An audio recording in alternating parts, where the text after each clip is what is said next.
ఇద్దరు కలిసి నటించడం, అలా ఆ సీరియల్ షూటింగ్ లో ఇద్దరి మధ్య మంచి అండర్స్టాండింగ్ రావడంతో రాజీవ్ సుమాని పెళ్లి చేసుకోవాలనుకున్నాడు. కానీ అప్పుడప్పుడే సుమ ఇండస్ట్రీలో ఎదగడం, సినిమాల్లో కూడా హీరోయిన్ గా ఛాన్సులు రావడంతో ఆమె రాజీవ్ కనకాలతో పెళ్లికి ఒప్పుకోలేదు.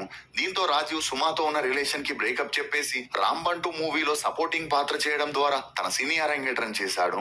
ఆ తర్వాత వెల్కమ్ బ్యాక్, సహనం, పెద్దన్నయ్య, ఆటో డ్రైవర్, కన్యాదానం అనే మూవీస్ లో సపోర్టింగ్ రోల్స్ చేసిన రాజీవ్ కి మాత్రం ఎటువంటి గుర్తింపు రాకపోవడంతో మళ్ళీ సీరియల్స్ వైపు మక్కువని చూపించాడు.